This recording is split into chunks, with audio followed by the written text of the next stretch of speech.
শুরুতে একটা কথা বলি, এই ডিপ্রেশন জিনিসটা আমাদের সব থেকে দুঃখে থাকার কারণ। তোমাকে যদি কেউ ধারালো অস্ত্র দিয়ে আঘাত করে, সেটা সবাই দেখে, তোমার সেই ব্যথা সবাই উপভোগ করে, কিন্তু ডিপ্রেশনের কষ্ট এটা কেউ দেখেও না, কেউ অনুভবও করতে পারে না। ডিপ্রেশনের কষ্ট খুবই ভয়ানক, যার কারণে মানুষ আত্মহত্যা করতে বাধ্য হয়।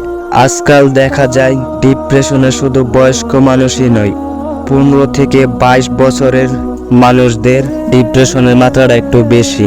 এই ডিপ্রেশন থেকে বাঁচার জন্য আজ তোমাদের কিছু উপায় বলবো। তো প্রথম উপায়, কারো কথায় মন খারাপ করো না। এই সমাজে আমাদের একটাই সমস্যা, কেউ কিছু বললে সহ্য করতে পারি না, আর যাদের কথা আমরা সহ্য করতে পারি না তারা হলো আমাদের সব থেকে কাছের মানুষগুলো। বাংলা একটা প্রবাদ আছে, কাছের মানুষের দেয়া কষ্টগুলো একটু বেশি আঘাত লাগে। আর কাছের মানুষগুলো তো তারাই আমাদের পরিবার, আমাদের ভাই বোন, আমাদের বাবা মা।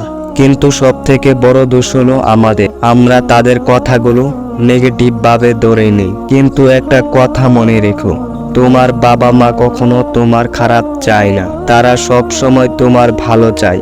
অতএব তাদের কথাগুলো পজিটিভ ভাবে নাও, জীবন বদলে যাবে। এই ডিপ্রেশন থেকে বাঁচার জন্য তোমাকে আরো কিছু কথা বলি। এই সমাজে কিছু মানুষ আছে যারা অন্যদের কাজ দেখে সহ্য করতে পারে না। সেই সকল মানুষদের থেকে দূরে চলে যাও, যারা তোমাকে নিয়ে মজা করে, যারা তোমাকে হাসির পাত্র হিসেবে দেখে। আমাদের এই সমাজে এমন কিছু মানুষ আছে যারা অন্যের কাজ নিয়ে ঠাট্টা করে, কিন্তু তারা এটা জানে না তাদের ঠাট্টার কারণে কত মানুষ কাজ ছেড়ে দিচ্ছে। একটা স্টুডেন্ট যখন মাস্টার্স কমপ্লিট করে, চাকরি না পেয়ে দিনমজুরের কাজ করে, তখন কিছু মানুষ বলে, দেখ চাকরি না পেয়ে দিনমজুরের কাজ করছে। এটা দেখে সমাজের মানুষগুলো মজা নিতে থাকে। তখন সে ভাবে সে আর কি করবে, তারপর আর কি ডিপ্রেশন নামক রোগে ভুগতে হয়। আরেকটা কথা, কারো কাছ থেকে বেশি কিছু আশা করো না। ডিপ্রেশনে থাকার বড় কারণ কারো কাছ থেকে কিছু আশা করা। কারো কাছ থেকে দামি কিছু আশা করো না, কিন্তু বিনিময় কিছুই পাবে না।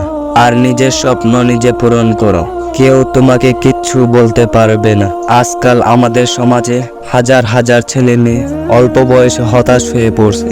এর প্রধান কারণ হলো ডিপ্রেশন। ডিপ্রেশনটা শুধু তাদেরই থাকে যারা বলে আমার দ্বারা হবে না, আমার দ্বারা হবে না। কিন্তু একটা কথা মনে রেখো, পচা পানিতে ফোটা ফুলটাও বাংলাদেশের জাতীয় ফুল হয়ে যায়। 5 টাকার কলম দিয়ে কোটি টাকার হিসাব হয়। আর তুমি কি বলো তোমার দ্বারা কিছুই হবে না? এটা সম্পূর্ণই ভুল। তোমার ডিপ্রেশনের কারণ হলে তুমি। আর হ্যাঁ, আগে নিজের মন ঠিক করো, ডিপ্রেশন এমনি এমনি পালিয়ে যাবে।